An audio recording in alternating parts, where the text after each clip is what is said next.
So hello and welcome to VMC, and today Megha Raghav is going to teach you this interesting topic of biology, that is animal tissue. So students, जब भी हम tissues की बात करते हैं तो आपके दिमाग में एक चीज हमेशा आ जानी चाहिए कि टिश्यू जो एक टर्म है, ये जो टर्म टिश्यू है ये बना किस चीज से है, ये कहाँ पाया जाता है। जब मैं एनिमल टिश्यू की बात कर रही हूं तो मतलब हमारे अंदर जो टिश्यूज हैं, तो क्या वो टिश्यू जिसे आप नैपकिन भी बोलते हो, क्या ये वो टिश्यू है या ये वो टिश्यू है जिससे आपके शरीर बना है, आपके ऑर्गन्स बने हैं और ऑर्गन के बाद ऑर्गन सिस्टम बना है और पूरा का पूरा ऑर्गेनिज्म बना है। तो इस चीज को एक छोटे से फ्लो चार्ट में हम लोग समझते हैं। आपको ये पता होना चाहिए कि सबसे पहले जो सबसे छोटी यूनिट होती है वो होती है एक नन्हा मुन्ना सेल। उस सेल के बाद जब हम थोड़ा आगे की तरफ बढ़ते हैं और इन्हीं ग्रुप्स ऑफ सेल्स को जब हम इकट्ठा कर लें, इन्हीं ग्रुप ऑफ सेल्स को जब हम इकट्ठा कर लें तो इस बार जो ये बना है इसे मैं टिश्यू कह सकती हूं। ये टिश्यू एनिमल टिश्यू भी हो सकता है और प्लांट टिश्यू भी हो सकता है। मैं क्या कह रही हूं, ये टिश्यू प्लांट्स में भी पाया जाता है क्योंकि प्लांट्स को स्ट्रक्चर देगा, और अगर एनिमल्स को स्ट्रक्चर दे रहा है तो हम इसे एनिमल टिश्यू का नाम दे देंगे। ठीक है, फिर जब इन्हीं टिश्यूज के लम्स को मैं इकट्ठा कर लूं, ये भाई ये लो, ये ग्रुप्स ऑफ टिश्यूज मैंने इकट्ठे कर लिए, प्लस एक और मैंने ग्रुप इकट्ठा कर लिया, तो अब ये जो एक बनाएगा, ये जो एक सिस्टम बनाएगा, इस सिस्टम को मैं कहने वाली हूं ऑर्गन। क्या कहने वाली हूं? ऑर्गन। बात समझेंगे? ठीक है, सो सेल, सेल से मिलकर बना टिश्यू, टिश्यू से मिलकर बना ऑर्गन। और वैसे ही ऐसे ही अब मैं बहुत सारे ऑर्गन, अगर मल्टीपल ऑर्गन्स अगर ले लेती हूं, मल्टीपल ऑर्गन्स अगर मैं ले लेती हूं साथ में, तो आपको पता है क्या बनेगा? क्या बनेगा? Organ system. क्या बनेगा? Organ system. और आपको पता है जब मैं पूरे ऑर्गन सिस्टम्स को अरेंज कर दूंगी एक पैटर्न में, एक जगह, एक तरीके से, जो कि एक इंपॉर्टेंट फंक्शन कर रहे होंगे, तो आप बन जाओगे, मतलब बन जाएगा एक ऑर्गेनिज्म। क्या बन जाएगा? एक ऑर्गेनिज्म। ठीक है, सो यहां से हम जर्नी शुरू कर रहे हैं अपने टिश्यूज की। तो मुझे इतनी सी बात समझ आ गई, सेल, सेल से बनता है टिश्यू, ग्रुप ऑफ टिश्यूज को बोलते हैं हम ऑर्गन, ग्रुप ऑफ ऑर्गन्स को बोलते हैं organ system, and the multiple organ systems arranged in a specific pattern will be forming an organism. या तो वो एक प्लांट में हो सकता है ऑर्गेनिज्म, मतलब organism as a plant, organism as a आपका कोई भी जानवर, या फिर आप खुद, है ना। उसके बाद हम आगे चलते हैं और मैं आपको बताती हूं टिश्यूज। तो डेफिनेशन जब आप देखोगे अपनी बुक में, जब भी आप डेफिनेशन पढ़ते हो, बहुत सिंपल सी डेफिनेशन है जो अभी मैंने आपको पढ़ाई। क्या कि स्पेशलाइज्ड सेल, स्पेशलाइज्ड सेल। क्यों स्पेशलाइज्ड सेल? क्योंकि वो स्पेसिफिक फंक्शन करने वाले हैं आगे चल के, वो एक स्पेसिफिक फंक्शन करने वाले हैं आगे जाकर। ठीक है, specialized cell of the same type. Mind this, same type. अगर सेल ए था तो ऐसे ए इकट्ठे करेंगे, ए, है ना। सो ये जो ग्रुप ऑफ सेल्स बन गया है, ये है टिश्यू ए। टिश्यू ए, बात समझ आ गई? क्या लिखा है यहाँ पे? Specialized cells of the same type that perform a common function. That perform, अब ये टिश्यू अकेला अकेला सेल अलग अलग फंक्शन तो नहीं करेगा, ये टिश्यू एक ग्रुप में है तो ये टिश्यू एक कॉमन फंक्शन करेगा। ये टिश्यू एक कॉमन फंक्शन करेगा, यानी कि इस टिश्यू के अंदर जो भी सेल्स है वो एक टीम की तरह काम कर रहे हैं और ये टीम एक कॉमन फंक्शन करेगी। ये टीम एक कॉमन फंक्शन करेगी। चलो थोड़ा आगे की तरफ चलते हैं। Types of animal tissue. बेटा क्योंकि हम एनिमल टिश्यूज की बात कर रहे हैं तो एनिमल टिश्यूज में मेजरली आपके 4 टाइप होते हैं। पहले मैं बोलूंगी, फिर क्योंकि हमें याद करना है तो आंख बंद करके फिर रिवाइज करेंगे। सबसे पहले मेरे साथ बोलेंगे एपिथेलियल टिश्यू, ठीक है। उसके बाद होता है नर्वस टिश्यू, मस्कुलर टिश्यू जिसे मसल टिश्यू भी कह रहे हैं, और कनेक्टिव टिश्यू। हम पढ़ रहे हैं टाइप्स ऑफ टिश्यूज, ठीक है, हम पढ़ रहे हैं टाइप्स ऑफ टिश्यूज। अब जब मैं टाइप्स ऑफ टिश्यूज पढ़ा रही हूं तो मैं आपको क्या बताना चाह रही हूं कि ये जो है टाइप्स ऑफ टिश्यूज, ये खुद कितने तरीके के होते हैं? 4 तरीके के होते हैं। बात समझ आ रही है? 4 तरीके के कौन से हैं? सबसे पहला वाला है एपिथेलियल टिश्यू। एपिथेलियल टिश्यू, मेरे साथ रिवाइज करते रहेंगे, ठीक है। दूसरा वाला है आपका कनेक्टिव टिश्यू। क्या है? कनेक्टिव टिश्यू, जो कनेक्शन का काम करेगा, ऑर्गन्स को साथ में रखेगा, टिश्यूज को साथ में रखेगा, कनेक्टिव टिश्यू। कहीं ना कहीं जोड़ जुड़ाव चलेगा। उसके बाद हम आ जाते हैं किस पे, मस्कुलर टिश्यू। मस्कुलर टिश्यू, यार एक बात बताओ, जब मैं मसल्स की बात कर रही हूँ यानी कि वो टिश्यू जो मसल्स बनाने में मदद कर रहा है, यार आप लोगों की मसल्स किस चीज में काम आती है बताओ? मूवमेंट में, लोकोमोशन में, है ना? आप मूवमेंट कर रहे हो, आप आगे पीछे जा रहे हो, लोकोमोशन कर रहे हो, तो muscular tissue movement and locomotion. और last but not the least, nervous tissue. और ये टिश्यू आपका हेल्प करेगा कंट्रोल एंड कोऑर्डिनेशन, आपका ब्रेन, आपका स्पाइनल कॉर्ड, इन सब जगह जो टिश्यूज मिल रहा है वो मिल रहा है आपका नर्वस टिश्यू। अच्छा लग रहा है? बढ़िया लग रहा है? समझ आ रही हैं चीजें? तो थोड़ा सा हम आप पीछे की तरफ चलते हैं। मैं फिर से याद करा रही हूं, epithelial tissue, nervous tissue, muscle tissue and connective tissue. हमारे पास ये 4 तरीके के टिश्यूज हैं। चलो, सबसे पहले आता है एपिथेलियल टिश्यू। बेटा आपको ना एक चीज बहुत गहराई में समझनी पड़ेगी। एपी का मतलब क्या होता है, सबसे पहले मैं ये समझा देती हूं, ठीक है?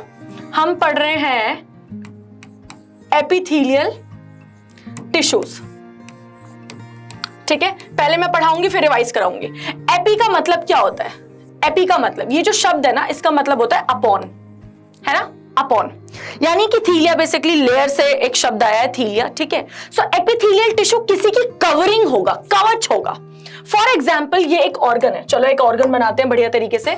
ये एक ऑर्गन है, अब मुझे इसको कवर करना है, तो मेरे पास 2 ऑप्शन है। मेरे पास 2 ऑप्शन है। पहला क्या कि मान लो मैंने एक लेयर ली, मैं कवर कुछ इस तरीके से कर रही हूं और मैंने इसे बाहर से कवर कर दिया। लो जी मैंने कवर कर दिया।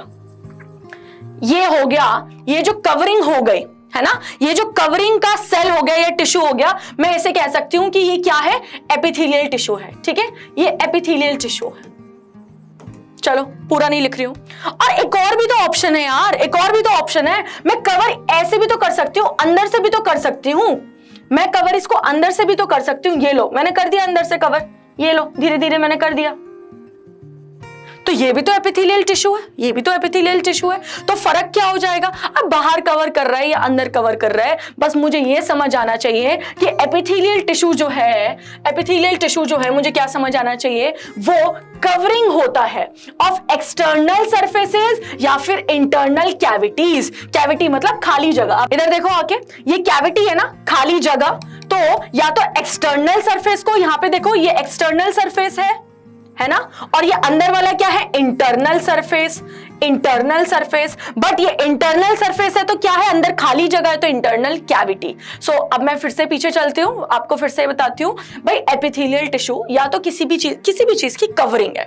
वो ऐसी कवरिंग है जो एक्सटर्नल सरफेस को भी कवर कर सकती है या इंटरनल कैविटी को भी, या किसी भी ऑर्गन को कवर कर सकती है हमारी पूरी एनिमल के शरीर में। अच्छा लगा? लंग्स के ऊपर की बाहर की लेयर या फिर ब्लड वेसल्स के ऊपर की लेयर, ब्लड वेसल्स के अंदर की लेयर, ये सब एपिथेलियल लेयर्स है, ठीक है? अब बात करते हैं एपिथेलियल टिश्यू दिखते कैसे हैं। चलो भाई पहले हम बना लेते हैं। मान लो एक छोटा सा डायग्राम बना रही हूं, ठीक है? रफ है बेटा, कोई चीज भी फाइनल नहीं है, ठीक है? ये इस तरीके के सेल्स होंगे जो एकदम जुड़े हुए हैं। आप बताओ यार, मुझे किसी चीज को, आप कार को कवर करते हो, ठीक है? आपने गाड़ी को कवर करा, तो आपने गाड़ी का कवर, क्या उसमें छेद थे गाड़ी के कवर में? नहीं ना। जब आप किसी चीज की कवरिंग बना रहे हो तो सेल्स को पास करोगे, बीच में छेद रख दोगे? नहीं कर पाओगे ना। तो इसी तरीके से हमें सीखना है कि एपिथेलियल टिश्यूज जो होते हैं वो टाइटली बाउंड होते हैं, टाइटली पैक्ड होते हैं, और इसमें नो इंटरसेल्यूलर स्पेस, कोई इंटरसेल्यूलर स्पेस नहीं होती। आप अगर देखेंगे, यहां देखो, ये एपिथेलियल टिश्यूज है, बहुत पास लगे हुए हैं बेटा, बहुत पास लगे हुए हैं। इनके बीच में कोई भी स्पेस आपको देखने को नहीं मिल रही है, स्पेस आपको देखने को नहीं मिल रही है। सो यहां मुझे समझ आता है कि एपिथेलियल टिश्यूज जो हैं वो टाइटली बाउंड होते हैं और किसी भी ऑर्गन की कवरिंग हो सकते हैं फ्रॉम एक्सटर्नली और इंटरनली। बस अभी तक मैंने ये सीखा एपिथेलियल के बारे में। चलो अब ये स्क्वैमस एपिथेलियम क्या है, तो इसको समझने के लिए सबसे पहले मैं आपको बता देती हूं, टाइप्स ऑफ एपिथेलियल क्या होते हैं, ठीक है? इसको समझने के लिए मैं जल्दी से आपको बताऊंगी टाइप्स ऑफ एपिथेलियल हम कितने करेंगे। सो टाइप्स ऑफ एपिथेलियम में जल्दी से मैं आपको बताती हूं, टाइप्स ऑफ एपिथेलियल टिश्यू, है ना? मैं पूरा नहीं लिख रही हूं, आप समझ जाइएगा। टाइप्स ऑफ एपिथेलियम में सबसे पहले आ रहे हैं इनके पास स्क्वामस एपिथेलियम, ठीक है? स्क्वामस। दूसरे नंबर पे जो आ रहा है वो आ रहा है क्यूबॉइडल। भैया क्यूब शेप के होंगे, क्यूबॉइडल क्यूब शेप के होंगे। ठीक है, और तीसरे उस पे जो आ रहा है वो आ रहा है कॉलमनार। क्या आ रहा है? Columnar epithelium. जब आप देखोगे, ध्यान से सुनेंगे इस बात को, बहुत इंपॉर्टेंट है बेटा, जब आप देखेंगे कि कुछ क्यूबॉइडल और कुछ कॉलमनार ने अपने अंदर कुछ चेंजेस लाए, कुछ कॉलमनार और कुछ क्यूबॉइडल अपने अंदर कुछ चेंजेस लाए, तो इन्होंने एक नया टाइप का ही टिश्यू को जन्म दे दिया, नए टाइप के टिश्यू को जन्म दे दिया। और इस नए टाइप के टिश्यू का नाम पता है क्या है? इस नए टाइप के टिश्यू का नाम होगा ग्लैंडुलर एपिथेलियम। Glandular epithelium. जरा ध्यान से देखेंगे इस नए टाइप के टिश्यू का, मैं क्या बोल रही हूं, क्यूबॉइडल और कॉलमनार जब थोड़े से मॉडिफाई हो जाएंगे, ऑन मॉडिफिकेशन लिख रही हूं यहां पे, ऑन मॉडिफिकेशन, जब वो मॉडिफाई हो जाएंगे तो वो ग्लैंडुलर एपिथेलियम बना सकते हैं सबसे पहले, और बना सकते हैं जब मॉडिफाई हो रहे हैं और कुछ इस तरीके से मॉडिफाई हो गए कि इनके ऊपर सीलिया आ गया, इनके ऊपर सीलिया आ गया, तो इन्हें मैं कह सकती हूं सीलिएटेड एपिथेलियम। बढ़िया है, कुछ ऐसा याद ही नहीं करना मुझे, तो बहुत सिंपल है ये बात। समझ आई मैं क्या कह रही हूं?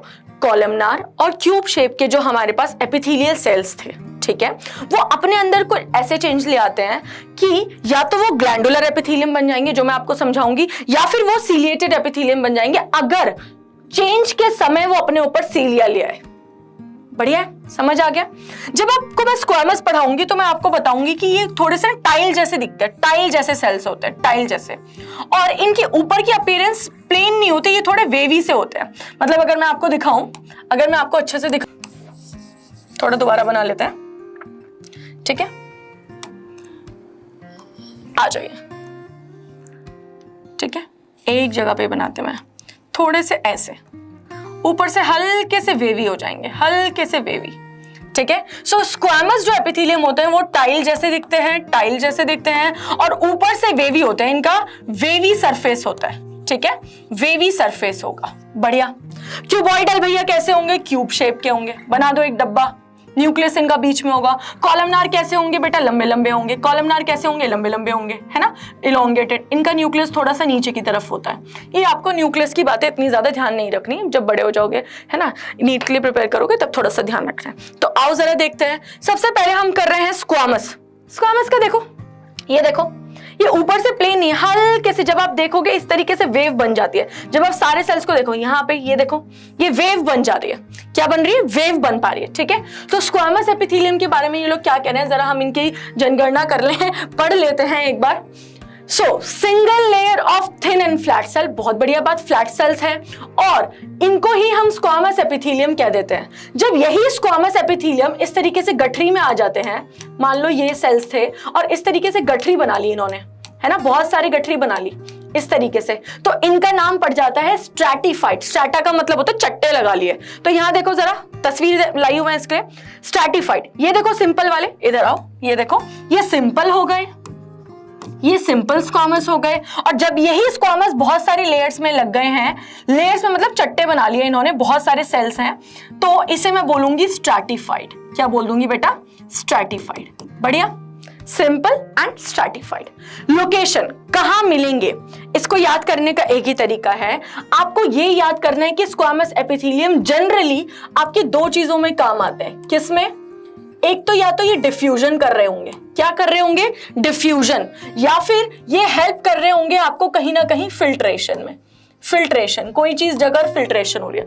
अब इसको याद करो, डिफ्यूजन मतलब गैसेस का आदान प्रदान कहां हो रहा है?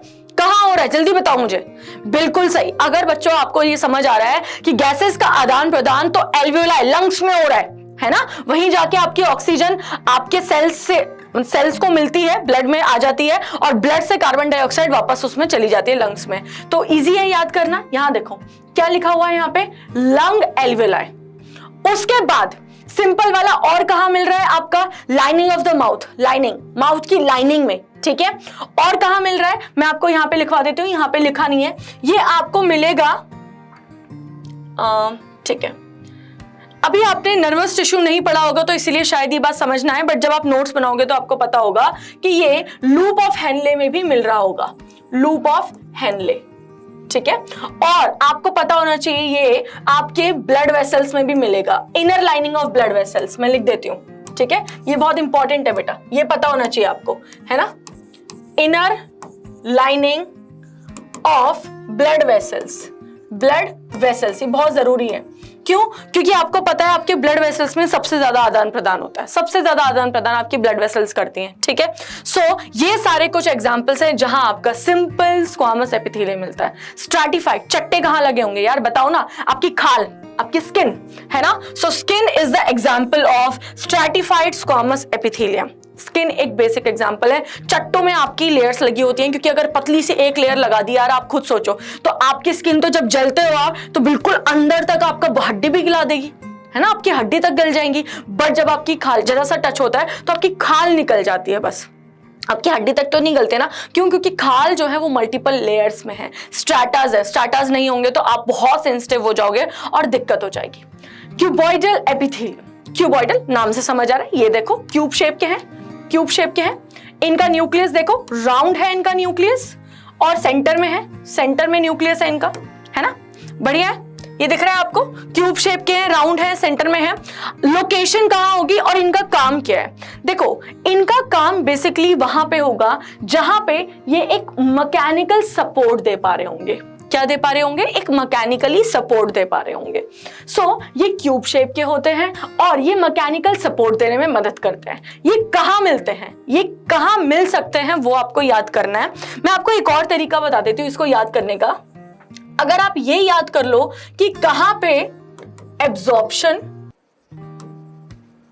और सिक्रीशन हो रहा है, कहां पे एब्जॉर्प्शन और सिक्रीशन हो रहा है, तो आपको ये बात समझ आ जाएगी कि ये वाले टिश्यूज कहां पे प्रेजेंट है, कहां पे एब्जॉर्प्शन और कहां पे सिक्रीशन हो रहा है। देखो आपको पता है आपके सलाइवरी ग्लैंड्स भर भर के सलाइवा निकाल रहे हैं, थूक निकाल रहे हैं, है ना, सिक्रीशन हो रहा है धड़ाधड़। और आपको पता है कि kidney tubules, kidney tubules, kidney tubules मतलब कि जो आपने ये वाला आपने स्ट्रक्चर अगर पढ़ा होगा, आपने पता है पढ़ा है बोमेन्स कैप्सूल, और आपने पूरा किडनी का ये जो ट्यूबुलर स्ट्रक्चर है ना, ये पढ़ा है। मैं पूरा नहीं बना रही हूं, इसे समझेंगे, ठीक है। सो ये जो किडनी का ट्यूब्यूल है, यहाँ हर जगह यही तो होता है ना, सिक्रीशन और एब्जॉर्प्शन ही तो होता है चीजों का, तभी तो फिल्ट्रेशन हो पाता है अल्टीमेटली। जब वो चीजों को, अच्छी चीजों को वापस ब्लड को देना और बुरी चीजों को, बुरे पदार्थों को, यानी कि जैसे बहुत सारी दवाइयां अगर आपने खा ली और बहुत सारे आयंस जिनकी जरूरत नहीं है, यूरिया, यूरिक एसिड, तो ये सारा तो आपके यूरिन के थ्रू जाना चाहिए ना। तो ये आपके ब्लड से एब्जॉर्ब करना, और अगर गलती से एब्जॉर्ब करते समय अच्छी चीज आ गई तो ब्लड को वापस भी तो करनी है, नहीं तो दिक्कत हो जाएगी, तो उन्हें वापस सिक्रीट करना। तो ये एब्जॉर्प्शन और सिक्रीशन का खेल आप पढ़ेंगे भी अपनी क्लास में, आप पढ़ेंगे ये वाला चैप्टर, ठीक है। तो तब आपको बहुत अच्छे से समझ आएगा कि ये वहां पे किडनी ट्यूब्यूल्स में बहुत इंपॉर्टेंट रोल प्ले कर रहा है। अच्छा बच्चों, एक और चीज यहां आप ध्यान देंगे, सलाइवरी ग्लैंड्स की डक्ट्स में मिल रहा है। डक्ट और ग्लैंड में फर्क है, मतलब सलाइवरी ग्लैंड बहुत ज्यादा सलाइवा निकाल रहे हैं, पर उनकी डक्ट जो है, उनका जो पाइप है जहां से सलाइवा आएगा, वहां पे एपिथेलियल टिश्यू है, वहां पे क्यूबॉइडल एपिथेलियल टिश्यू है। इस बात का आप ध्यान रखेंगे, ठीक है। सिंपल क्यूबॉइडल एपिथेलियम, ये शब्द बहुत इंपॉर्टेंट है, सिंपल क्यूबॉइडल एपिथेलियम। क्योंकि ये मैं क्यों बता रही हूं, देखो मैं क्या बता रही हूं, आप ध्यान से सुनो, इधर देखो।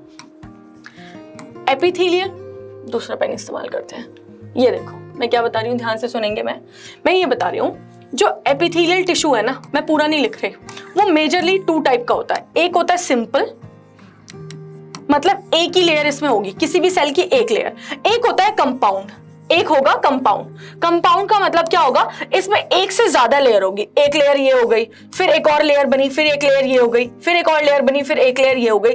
ये कंपाउंड एपिथेलियम है, जरा ध्यान से देखो, ये कंपाउंड है, ये सिंपल है। तो अभी मैं आपको सारे सिंपल वाले करा रही हूं, ठीक है। ये सिंपल क्यूबॉइडल है, हमने सिंपल स्क्वामस करा है, बात समझ आ रही है। आगे चलते हैं, करते हैं सिंपल कॉलमनार एपिथेलियम। बात से समझ आ रही है भाई, ये देखो लंबे लंबे कॉलम जैसे सेल्स हैं जिनके अंदर न्यूक्लियस जो है थोड़ा नीचे की तरफ है। न्यूक्लियस की लोकेशन अभी आपको नहीं करनी है। अब ये इलोंगेटेड सेल है, कॉलम लाइक सेल है, और ये हेल्प करते हैं किस चीज में, जरा हम हाईलाइट करेंगे। Facilitate the movement across the epithelial barrier, मतलब किसी चीज को अंदर बाहर, सेम चीज अंदर बाहर आने का मतलब ही तो है सिक्रीशन या एब्जॉर्प्शन, तो उसमें ये भी मदद करते हैं, यानी कि ये भी कहीं ना कहीं हमें सिक्रीशन एंड एब्जॉर्प्शन में ही मदद कर रहे हैं। सिक्रीशन एंड एब्जॉर्प्शन में ही मदद कर रहे हैं। अब आप ये बताओ सबसे ज्यादा आपका सिक्रीशन कहाँ हो रहा है?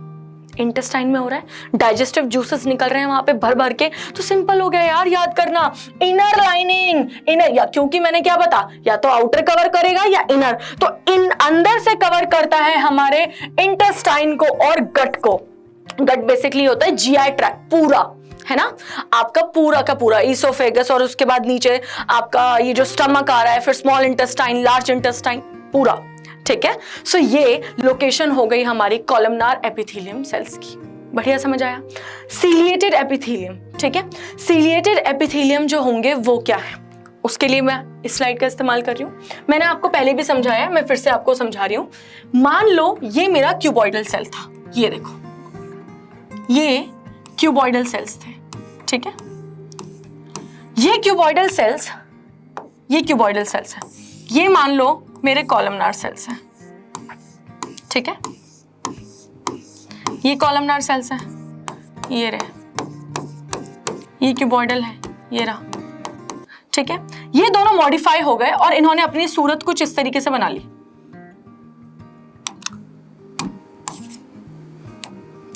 ये इन्होंने अपने आप को कन्वर्ट कुछ इस तरीके से कर लिया। जरा देखेंगे कैसे कन्वर्ट कर लिया। या तो सीलिया लिया, या तो इस तरीके से कन्वर्ट कर लिया, बाकी सब चीजें सेम है।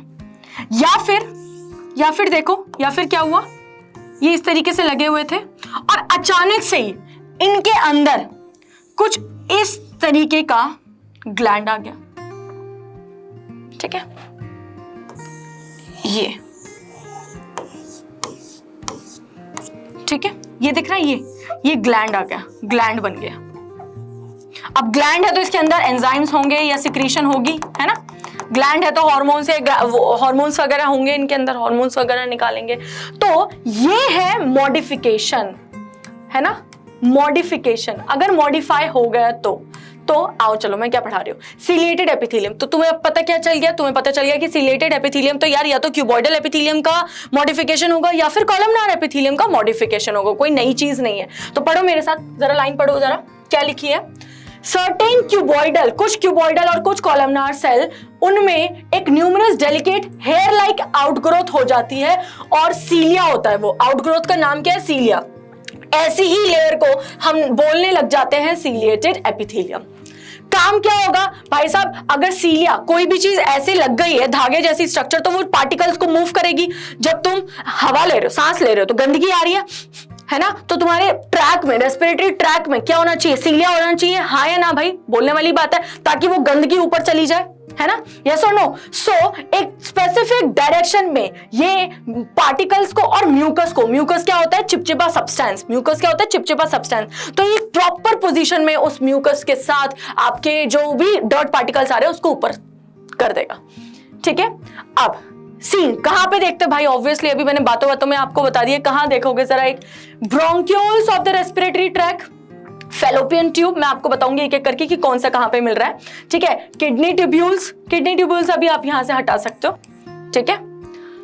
Trachea of the wind pipe, ठीक है। अच्छा सुनो, मैं आपको बता ही देती हूँ, कुछ भी मत हटाओ, मैं आपको बता देती हूँ, बहुत इजी तरीके से बताती हूँ, जरा ध्यान से सुनो।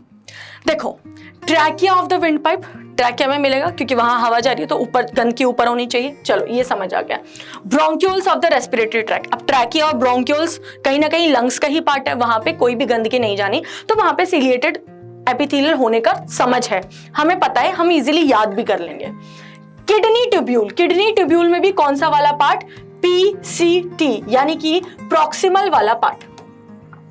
अब ये बताओ, जब भी मैं तुमसे कहूं यार, मैं जब भी तुमसे कहूं बहुत ज्यादा सिक्रीशन करनी है या बहुत ज्यादा एब्जॉर्प्शन करनी है, तो तुम क्या करोगे, तुम क्या कहोगे? जब भी बहुत ज्यादा सिक्रीशन है, बहुत ज्यादा, मैम सरफेस एरिया बढ़ा दो। और तुमने बचपन से पढ़ते आ रहे हो एक लाइन कि या तो फिंगर जैसे जो स्ट्रक्चर विलाय होते हैं वो, या फिर कोई भी धागे जैसा एक्सटेंशन जैसे कि सीलिया, ये सरफेस एरिया बढ़ाने में मदद करते हैं। मुझे पता है मेरी किडनी में मुझे ज्यादातर एब्जॉर्प्शन और सिक्रीशन करनी है, अभी मैंने बताया, तो क्या वहां पे सीलिएटेड होने चाहिए, हाँ या ना? बिल्कुल होने चाहिए। तो आपके स्पेसिफिकली पीसीटी, मैंने आपको यहां बता दिया, स्पेसिफिकली पीसीटी वाले पार्ट में सबसे आगे वाला जो पार्ट होता है, वहां पे आपके सीलिएटेड एपिथेलियम मिलते हैं। याद करने में आसानी हो गई। अब फेलोपियन ट्यूब, फेलोपियन ट्यूब में देखो इस तरीके से मिलता है, आपको पता है फेलोपियन ट्यूब में क्यों मिलता है इस तरीके से, यहाँ पे बता रही हूँ। ये देखो छोटा सा डायग्राम बनाऊंगी भाई। जब अंडा आ गया, अब अंडे को अंदर भी तो जाना है, इन उंगली जैसे स्ट्रक्चर ने अंडे को यहाँ ले लिया मान लो, अब इसे ऊपर भी तो जाना है, यहाँ जाके वेट करना है, इसे यहाँ तक जाना है, तो कौन ले जा रहा है इसे, यही सीलिया ले जा रहे हैं। और ये सीलिया, ये देखो कितना सुंदर स्ट्रक्चर है, finger like structure, increasing the surface area. तो ये फेलोपियन ट्यूब में भी मिल रहे हैं आपको, ट्रैकिया में मिल रहे हैं, फेलोपियन ट्यूब में मिल रहे हैं, ब्रोंकियोल्स में मिल रहे हैं, हर जगह मिल रहे हैं। ठीक है, आगे चलते हैं, बात करते हैं ग्लैंडुलर एपिथेलियम। ये भी आपको पता है ग्लैंडुलर एपिथेलियम भी मॉडिफिकेशन ऑफ क्या है, क्यूबॉइडल और कॉलमनार। ग्लैंड्स हैं, सिक्रीशन करेंगे, बढ़िया तरीके से सिक्रीशन हो रही है। और आपको पता है क्यूबॉइडल और कॉलमनार में पढ़ी सिक्रीशन और एब्जॉर्प्शन के लिए रहा हूं मैं, पढ़ी सिक्रीशन और एब्जॉर्प्शन के लिए रहा हूं। तो ये ग्लैंडुलर एपिथेलियम है। और यहां पे हम बात कर सकते हैं किस चीज की, कि ये जो है ये कुछ इस तरीके से, क्या लिखा है देखो, sometimes a portion of epithelium, epithelium थी अच्छी खासी जा रही थी और ये अंदर फोल्ड हो गई, मान लो ऐसे फोल्ड हो गई, और फिर उसके बाद इसने ऐसे बना दिया। तो ये जो फोल्डिंग हुई है ये एक ग्लैंड होता है, ये जो फोल्डिंग हुई है। ठीक है, तो मान लो इनमें से कोई एक सेल, ये रहा, हाँ ये रहा एक सेल, इनमें कोई भी सिक्रीटरी सेल बन गया, अच्छे खासे सेल थे, ये नॉर्मल सेल है, ये नॉर्मल सेल है, फिर देखो लाइट ग्रीन कलर के थोड़े अलग सेल है, वो सेल्स ग्लैंडुलर सेल्स बन गए, उनके अंदर कुछ ना कुछ सिक्रीट करने के लिए आ गया।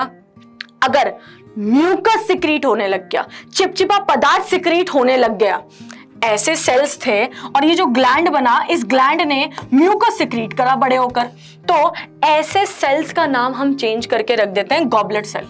अगर आया तो पढ़ लेना, अदरवाइज सिंपल सी बात है, ग्लैंडुलर एपिथेलियम वो एपिथेलियम है जहां नॉर्मल एपिथेलियम चल रही थी और अचानक से वो एपिथेलियम अंदर की तरफ फोल्ड हो जाती है और फोल्ड होके ग्लैंड को जन्म दे देती है। या तो एक ग्लैंड बनेगा या फिर मल्टीपल ग्लैंड्स बन जाएंगे, वो डिपेंड करेगा। बात समझ आ गई? आगे चलते हैं। जो कनेक्टिव टिश्यू है वो कनेक्शन का काम कर रहे हैं, चीजों को बांधने का काम कर रहे हैं। तो क्या क्या चीजें बनती हैं भाई? क्या आप दो चीजों को कनेक्ट करना है मुझे, तो मैं क्या क्या, हड्डी है ना, एक हड्डी पूरे शरीर को पूरा बांध रखा है उसने, ठीक है, आपको ढांचा दे रखा है उसने। और मुझे बताओ, थोड़ा सा और एक्सप्लेन करो, थोड़ा सा सोचो, और क्या होता है? ब्लड है ना, वो तो पूरी बॉडी को ही बांध के उसने एक यूनिट बना रखा है। उसके बाद एक हड्डी को एक हड्डी से जोड़ने वाला कुछ बीच में होना चाहिए, वो भी जोड़ रहा है ना। फिर एक हड्डी को एक मसल से जोड़ने वाला, तो ये सारी चीजें इसमें आती हैं, टेंडन, लिगामेंट, बोन है ना। उसके बाद आपका कार्टिलेज, ये सब कुछ आता है इसमें कनेक्टिव टिश्यू में। सबसे पहले मैं कर रही हूँ, आपको बताने वाली हूँ लूज कनेक्टिव टिश्यू, यानी कि वो कनेक्टिव टिश्यू है जो थोड़े से लूज होंगे, इनके बीच में थोड़े से गैप होंगे। तो ये दो तरीके के आपको मिल जाते हैं, ध्यान से पढ़ेंगे। लूज कनेक्टिव टिश्यू, इनके बीच में थोड़े से गैप होते हैं, ये टिश्यूज है मान लो, इनके बीच में थोड़ा सा गैप होगा, ठीक है। सबसे पहले है एरियोलार। एरियोला का मतलब पता है क्या होता है? स्पेस, जगह। तो नाम से समझ आएगा, एरियोलार मतलब ये इंटरनल ऑर्गन्स को सपोर्ट प्रोवाइड कर रहा है। तुम बताओ, ये मान लो ये ऑर्गन है, इसके बीच में मैं मान लो ये ईंटें हैं, इनके बीच में, इन ईंटों के बीच में मैं अगर सीमेंट ना डालूं, क्या इन्हें सपोर्ट मिलेगा? हाँ या ना? मिलेगा। तो ये बस वही है, ये एक तरीके से आप कह सकते हो, ये जो है ये एरियोला टिश्यू है। एरियोला टिश्यू क्या कर रहा है? ये सपोर्ट प्रोवाइड करता है इंटरनल ऑर्गन्स को और हेल्प करता है रिपेयरिंग को। दो सेल्स अगर दूर हो गए हैं, उनके बीच में अपने आप को सीमेंट की तरह काम करता है, बीच में आ जाएगा और बढ़िया से उनके अंदर कनेक्शन भी बना रहा है, बढ़िया से ब्लड फ्लो भी होगा। कनेक्शन टूट गया, ब्लड फ्लो में दिक्कत होगी, बहुत सारी चीजों में दिक्कत होगी, आगे जाके डिटेल में पढ़ लोगे। अब कहां मिल रहा है भाई? ये पहले तो खाल के नीचे मिलेगा, दोनों ही टिश्यू खाल के नीचे जरूर मिलते हैं, ठीक है। स्किन के अंदर मिलेगा, फिर मसल्स, उसके बाद around the blood vessels, nerves etcetera. तो इसकी लोकेशन आप एक दो एग्जांपल याद कर लोगे तो आपको चलेगा। उसके बाद हम बात करते हैं एडिपोज टिश्यू। भाई अगर मैं कहूं कि जो भालू है उसको बहुत ज्यादा ठंड में रह लेगा, वो कुछ भी कर लो, आप कुछ भी कर लो बढ़िया से, वो एकदम है ना, आपने देखा होगा जो व्हाइट बेयर्स होते हैं वो अंटार्कटिका और ऐसे रीजन में, क्यों? क्योंकि उनके अंदर ये टिश्यू बहुत ज्यादा मिलता है, ठीक है। और जो छोटे बच्चे होते हैं ना, छोटे बच्चों के अंदर भी, क्योंकि वो इतनी ठंड तो नहीं सह पाएंगे, तो उनके अंदर भी ये वाले टिश्यूज बहुत ज्यादा होते हैं, ठीक है। एडिपोज टिश्यू जो होगा वो आपके फैट्स को इकट्ठा करके रखेगा और कहीं ना कहीं आपको गर्माहट देगा। मान लो ये सेल है एडिपोसाइट, इस सेल का नाम एडिपोसाइट है क्योंकि एडिपोज टिश्यू का सेल है ये, और इसके अंदर मैं क्या इकट्ठा कर सकती हूँ, फैट का ग्लोब्यूल, फ्लैट का गोला, ठीक है, फ्लैट ग्लोब्यूल्स को मैं इकट्ठा कर सकती हूँ। तो ये कैसे है, मैं क्या बता रही हूँ, it acts as a storage of fat. मुझे अगर फैट को स्टोर करना है तो मैं यहाँ पे इसकी बात करूंगी। और ये कहाँ मिल रहे हैं भाई, बिटवीन द ऑर्गन्स। मैंने क्यों क्या कहा, कनेक्शन की बात करें तो बिटवीन ही मिलेंगे, बीच में ही मिलेंगे। और मैंने कहा दोनों स्किन के अंदर तो मिलेंगे ही। और ध्यान से सुनेंगे, इंसुलेटर। भाई आप ये बात बताओ, ये तो आपको पता होगा, जब हीट आर पार ना हो जाए, थर्मस की बोतल, आप कहते हो ना इंसुलेटेड बोतल है, सेम आपके शरीर में फैट बहुत ज्यादा है तो इंसुलेशन बढ़ जाएगी ना, बढ़ेगी, यानी कि आपकी बॉडी की जो गर्माहट है वो आपके अंदर रहेगी, बाहर ज्यादा नहीं जा पाएगी because of this adipose tissue. और इसी की वजह से आप कहीं ना कहीं कह सकते हो कि आपके इतने ज्यादा, हमारा टेम्परेट रीजन है तो इस ऐसे रीजन में जहां पे ठंड भी पड़ रही है, गर्मी भी पड़ रही है, बारिश, सारे मौसम आ रहे हैं, तो उसमें भी हम लोग अच्छे से रह पा रहे हैं, survive because of this adipose tissue. ठीक है, आगे चलते हैं बेटा, बात करते हैं डेंस कनेक्टिव टिश्यू। डेंस का मतलब भी होगा यानी कि इनकी अरेंजमेंट जो होगी, इनकी बढ़िया सी जो अरेंजमेंट होगी, इनकी जो अरेंजमेंट होगी वो कुछ इस तरीके से होगी कि रेगुलर होगी, है ना, रेगुलर होगी, बढ़िया तरीके से रेगुलर होगी एकदम। और dense connective, regular connective tissue, देखो अब ध्यान से पढ़ेंगे, मैं एक चीज पहले बता देती हूं, यहां पे इधर आ जाओ, इधर आ जाओ। पहले मैं क्या बता रही हूं, मैं ये बता रही हूं कि आपका जो कनेक्टिव टिश्यू है, कनेक्टिव टिश्यू कुछ पार्ट्स में डिवाइडेड है। पहला आपने कर लिया क्या करा आपने, लूज कनेक्टिव टिश्यू। लूज में आपने दो पार्ट पढ़ लिए, एडिपोज एंड एरियोलार। एरियोला का मतलब स्पेस। दूसरा आप कर रहे हो डेंस में भी दो पार्ट है, एक रेगुलर होगा डेंस और एक होगा इररेगुलर। और इसके बाद आप करोगे तीसरा स्पेशलाइज्ड, ठीक है, उसमें मैं आपको बताऊंगी। तो आपने एक कर लिया है टाइप्स ऑफ कनेक्टिव टिश्यू में, सबसे पहला करा है लूज में आते हैं दो, एरियोलर एंड एडिपोज।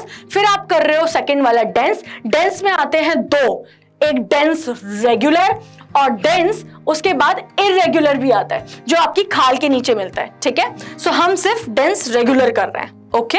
अब डेंस रेगुलर कनेक्टिव टिश्यू में बेसिकली दो कंपोनेंट्स होते हैं जो डेंस कनेक्टिव टिश्यू से बन पाते हैं, एक होता है टेंडन और दूसरा होता है लिगामेंट। नाम आपने बहुत सुना होगा, लिगामेंट इंजरी हो गई है ना, ये टेंडन ब्रेकडाउन हो गया, आपने सुना होगा। बट होता क्या है, ये कनेक्शन है, दो चीजों के बीच में कनेक्शन। आपको याद कैसे करना है, टेंडन जो है, ठीक है, इसको ऐसे याद करो जरा, लिगामेंट्स जो है वो लब, हार्ट की साउंड क्या हो गई, लब, यानी कि ये बोन टू बोन कनेक्शन देते हैं। एक हड्डी को, एक प्यारी सी हड्डी को दूसरी प्यारी सी हड्डी से अगर जुड़ना है तो उनके बीच में जो कनेक्शन होगा, अरे इधर आ, उनके बीच में जो कनेक्शन होगा ये होगा लिगामेंट का, इसे ही बोलते हैं लिगामेंट इंजरी। उस समय हड्डी नहीं टूटी है बट हड्डी के बीच का जो कनेक्शन था वो टूट गया है। और टेंडन क्या होगा, उसका उल्टा क्या, कि यानी कि जब भी मैं बात करूं कि भाई जब एक मसल को एक बोन से जुड़ना है, ठीक है, आप ऐसे करते हो, ठीक है, ऐसे करते हो, तो क्या ये बिल्कुल ऐसे हाथ में खींच पाओगे आप? भाई अगर आपको किसी ने ऐसे कर लिया किसी दिन तो आपका पूरा मसल तो बाहर आ जाएगी। आपकी मसल हड्डी से जुड़ी होती है, पता है? नहीं पता तो आज जान लो, आपकी मसल हड्डी से जुड़ी होती है। ये जो आप डोले शोले दिखाते हो ना, क्यों? क्योंकि वो हड्डी से जुड़ी हुई है और ये डोले तभी एकदम फूल कर आते हैं। आपकी हड्डी ऐसे मतलब हड्डी ऊपर उठेगी, हड्डी के ऊपर वो मसल्स ऊपर उठेंगे और आपकी एक शेप आ जाती है, बल्ज शेप। तो जब भी मैं बात करती हूं कि मसल्स को बोन से कनेक्ट होना है तो इनकी जो कनेक्टिविटी है वो कौन दे रहा है? टेंडन। और टेंडन क्या है? एक कनेक्टिव टिश्यू है। कैसा कनेक्टिव टिश्यू है? डेंस, गाढ़ा। भाई जब कनेक्शन बनाना है तुम्हें दो दीवारों के बीच में, दो घर के बीच में एक दीवार बनानी है तो टाइट बनाओगे ना, लूज थोड़ा ना बनाओगे। तो डेंस कनेक्टिव टिश्यू है। आगे चलते हैं, स्पेशलाइज्ड कनेक्टिव टिश्यू। स्पेशलाइज्ड बेटा वो कनेक्टिव टिश्यू होंगे जहां पे आप पढ़ोगे, या तो देखो इसको पढ़ाने के लिए ना, देखो मैं आपको बताती हूं, स्पेशलाइज्ड कनेक्टिव टिश्यू, इसमें आप पढ़ोगे एक वो जो आपका स्केलेटल कनेक्टिव टिश्यू कहलाएगा, एक वो जहां पे आप कह सकते हो कि वो फ्लूइड कनेक्टिव टिश्यू है। क्या है? फ्लूइड कनेक्टिव टिश्यू है। बात समझ आ रही है? ये स्केलेटल कनेक्टिव टिश्यू है। स्केलेटल में फिर दो पार्ट आएंगे आपके, बोन और कार्टिलेज। बोन जो सबसे ज्यादा हार्ड होती है, कार्टिलेज थोड़ा सा सॉफ्ट होता है। फ्लूइड कनेक्टिव टिश्यू में आएगा ब्लड और उसके बाद आ जाता है आपका लिम्फ, जिनको आप डिटेल्स में मेरे साथ सर्कुलेटरी वाले चैप्टर में करोगे। अभी नहीं, अभी मैं ब्लड की सिर्फ नॉर्मल डेफिनेशन बताऊंगी, अभी डिटेल्स नहीं, ठीक है। सो हम कहां थे? यहां। सो स्पेशलाइज्ड कनेक्टिव टिश्यू में क्या क्या आ रहा है देखो, स्केलेटल वाले पार्ट में आ गया कार्टिलेज एंड बोन, और फ्लूइड वाले पार्ट में क्या आ गया बेटा? आपका ब्लड एंड लिम्फ, ठीक है। ये लिम्फ की तस्वीर है, जहां आपको दिखा रखा है ये लिम्फेटिक वेसल्स हैं जो कहीं ना कहीं ब्लड वेसल से ही कनेक्टेड होते हैं। और ये कह सकते हो कि जब भी ब्लड से कुछ सामान निकल के बाहर आए, ध्यान से सुनेंगे, जब भी ब्लड से कुछ सेल्स और कुछ लिक्विड यानी प्लाज्मा उसके साथ बाहर आ जाए, तो ब्लड में वापस ना जाने की बजाय एक नई सिस्टम में चला जाए। देखो ये ब्लड वेसल है, मान लो यहां से ये चीज बाहर आ गई, नए पेज पे समझाती हूँ, ठीक है। मान लो ये ब्लड वेसल है, ठीक है। ब्लड वेसल से कुछ सेल्स, कौन से? WBC बाहर निकल कर आए और कुछ प्लाज्मा बाहर निकल कर आ गया, ठीक है। अब ये ब्लड में वापस ना जाने की बजाय एक जो सिस्टम यहाँ पे ऑलरेडी घूम रहा था, एक सिस्टम यहाँ पे कुछ वेसल्स का ऑलरेडी घूम रहा था। मान लो ये थी वो वेसल्स, ये थी वो वेसल्स, ठीक है, ये थी वो वेसल्स, इनमें चला जाए, है ना। ये जो सामान बाहर निकला ये उसमें ना जाकर इनमें चला जाए, ये सामान इसमें अब आ जाए और इसमें घूमने लग जाए, तो इसको बोलते हैं लिम्फ, और इस पूरे सिस्टम को बोलते हैं लिम्फेटिक सिस्टम। ये देखो यहाँ पे दिखा रखा है, लिम्फेटिक वेसल्स दिखा रखी हैं और ये ब्लड वेसल दिखा रखी हैं। तो ये ब्लड वेसल्स के ही आसपास होती हैं और जब भी इसको दिखता है कि यार बाहर कुछ आ गया तो इनके अंदर आ जाता है और वो एक नया सिस्टम बना लेता है, लिम्फेटिक सिस्टम, ठीक है। इसको पढ़ेंगे। तो फ्लूइड कनेक्टिव टिश्यू में हम पढ़ रहे हैं ब्लड एक स्पेशलाइज्ड कनेक्टिव टिश्यू है, आपके बॉडी में प्रेजेंट है। और आपको पता है ब्लड क्या करता है? ट्रांसपोर्टेशन, जितनी सारी चीजें अच्छी बुरी सब कुछ उसके अंदर होती है। आपके सेल्स तक ऑक्सीजन जानी है, कौन पहुंचाएगा? आपका ब्लड। आपके सेल्स से कार्बन डाइऑक्साइड लंग्स में जानी है, कौन पहुंचाएगा? ब्लड। आपकी किडनी में फिल्ट्रेशन हो रही है, कहां, कौन उसके पास अच्छी बुरी चीजें पहुंचा रहा है? आपका ब्लड। तो ब्लड एक तरीके की ऐसी ट्रेन है जो हर जगह पे जाके उतर जाती है, पैसेंजर्स को उतार देती है अपने समय के अकॉर्डिंग। लिम्फ क्या है? ये एक ट्रांसपेरेंट लाइट येलो कलर का फ्लूइड है, ठीक है, जो इंट्रासेल्युलर स्पेसेस में प्रेजेंट होता है। कैसे? अब ये देखो, मान लो ये स्पेसेस थी, ठीक है, ये ब्लड वेसल है, यहां से कुछ सेल्स आए, वो सेल्स इनके बीच में आए, अब कुछ प्लाज्मा आ गया। ये सेल्स का नाम क्या है? WBC, very important. और ये क्या आया? प्लाज्मा। अभी वापस तो गया नहीं, ये वापस तो गया नहीं, कहां चला गया? एक नए सिस्टम में चला गया। कहां चला गया? एक नए सिस्टम में चला गया, मान लो, ठीक है, एक नए सिस्टम में चला गया ये पूरा सामान, WBC एंड प्लाज्मा। तो इसको क्या बोलेंगे हम? लिम्फ कहेंगे। और क्योंकि WBC ढिशुम करता है, एंटीजेंस जो बाहर से आते हैं, कोई भी जर्म वगैरह, उसके खिलाफ ढिशुम करता है, तो क्योंकि लिम्फ में ज्यादातर WBCs हैं, ठीक है, तो आप कह सकते हो कि लिम्फ आपको क्या कर रहा है? बेसिकली इम्यूनिटी प्रोवाइड कर रहा है ना, डिफेंसिव मैकेनिज्म। ये देखो यहाँ पे लिखा हुआ है, it is a part of defensive mechanism. और आप बड़े हो जाओगे तो ये भी पढ़ोगे कि वैसे तो बहुत सारी जगहों पे ब्लड चला जाता है, पर जहां ब्लड नहीं जा पा रहा वहां कहां? वहां क्या? वहां पे लिम्फ जाता है, ठीक है। सो लिम्फ भी ट्रांसपोर्टेशन में मदद करता है बच्चों, ये चीज हमें भूलनी नहीं है। एक और सच बताऊं, आपके अंदर जितना भी खाना है, कार्बोहाइड्रेट, प्रोटीन, सारी चीजें वो ब्लड में जाके एब्जॉर्ब हो जाती हैं, बट इकलौती ऐसी चीज जो लिम्फ में ही कहे कि मैं तो लिम्फ में ही जाके बैठूंगा, तो वो होती है जो सिर्फ लिम्फ में एब्जॉर्ब होती है और वहीं से ट्रांसपोर्ट होगी, वो है फैट। जरा देखें, it also help in carrying digested fats. समझ आ गया? Next, muscular tissue. Muscular tissue 3 type के होंगे। स्केलेटन, मैं यहां पे बना देती हूं, skeletal muscles, smooth muscles और कार्डियक मसल। मैं इनकी फोटो यहां पे बना रही हूं और इसके बारे में मैं आपको पढ़ाऊंगी, ठीक है। स्केलेटल मसल्स को हम वॉलंटरी मसल्स भी कहते हैं, यानी कि हमारे काबू में है वॉलंटरी मसल्स। स्मूथ मसल्स जो होती हैं बेटा वो इनवॉलंटरी होती है, यानी ये हमारे काबू में, हमारे बस की बात नहीं है इनको काबू में करना। कार्डियक नाम से समझ आ रहा है, यानी कि कहीं ना कहीं रिलेटेड टू हार्ट, और हार्ट तो आपके काबू में है ही नहीं। आपको लगता है आपका दिल आपके काबू में है, बट एक्चुअली नहीं है, ये भी इनवॉलंटरी है। अब इनका शक्ल सूरत या रूप कैसे होंगे, ये तो बहुत सिंपल सी बढ़िया सी सिलेंडर जैसी एकदम बैठी हुई है ऐसे। इनके अंदर कुछ ऐसे इस तरीके से कुछ बैंड्स होते हैं। इन बैंड्स को हम स्ट्रिएशंस का नाम देते हैं बढ़िया तरीके से। मैं क्या कह रही हूं, इनके अंदर कुछ डार्क या कुछ लाइट बैंड्स होते हैं, ठीक है। इनको हम बैंड्स को क्या कहते हैं, स्ट्राइएशंस कहते हैं, है ना, स्ट्रिप्स जैसे स्ट्राइएशंस कहते हैं। कैसे है ये, सिलेंडर है। और एक और बात बताऊं, इनमें बहुत सारे न्यूक्लियस हो सकते हैं एक सेल में। These are multi nucleated, these are multi nucleated, और आपके बिल्कुल काबू में है। आपके हाथ पैर, है ना, गर्दन वगैरह जो भी आप चला सकते हो आपके काबू में है ना। किसी को जब आप मारते हो तो आपके काबू में आपका हाथ है, जो कि नहीं होता है ना जब आप मारते हो।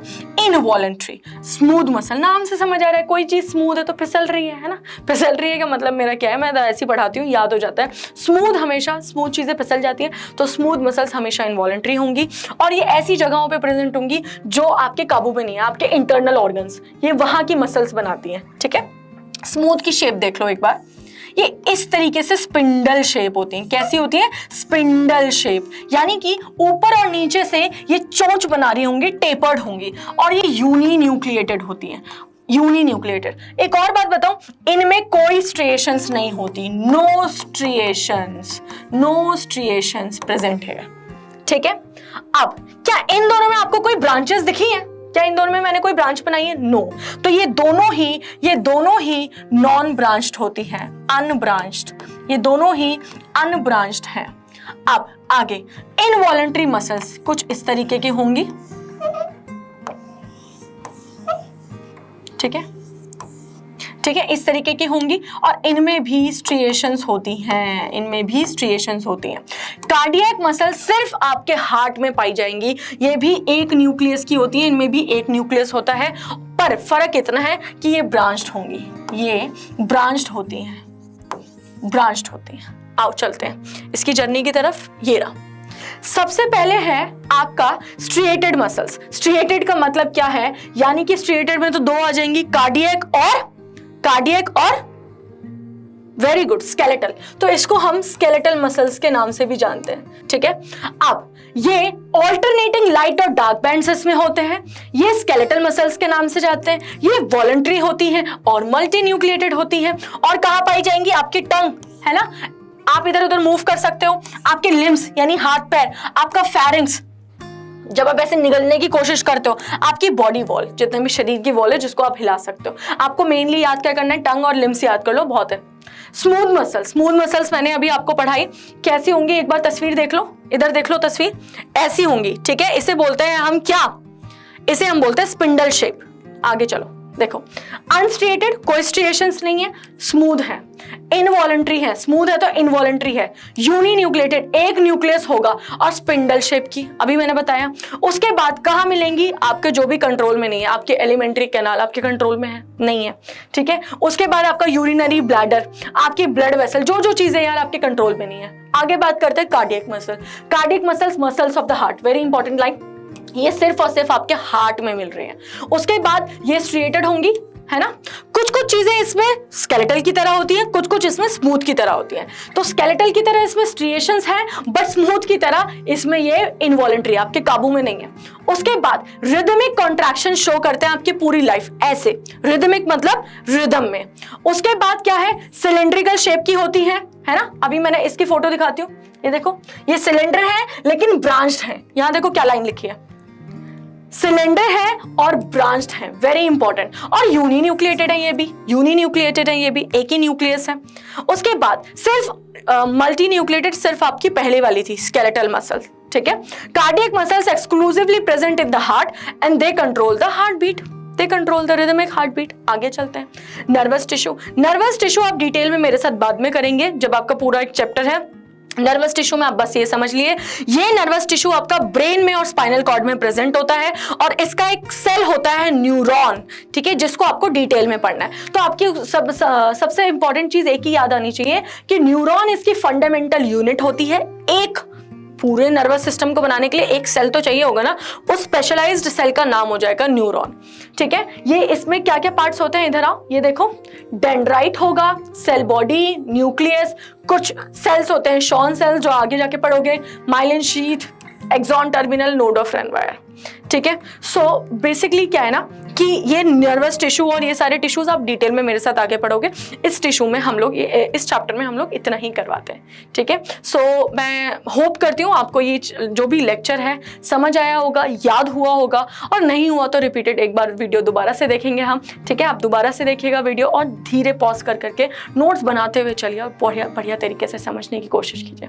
सो ऐसे ही और वीडियोस के लिए आपको चैनल लाइक करना पड़ेगा, सब्सक्राइब करना पड़ेगा और हमारे साथ लगातार जुड़े रहना पड़ेगा, ठीक है। सो मिलते हैं अगली ही बहुत इंटरेस्टिंग टॉपिक में आगे आपके लिए लाऊंगी जरूर, और उस वीडियो में हम फिर से एक नई जर्नी को शुरू करके खत्म करेंगे। So till then take care and good bye, thank you.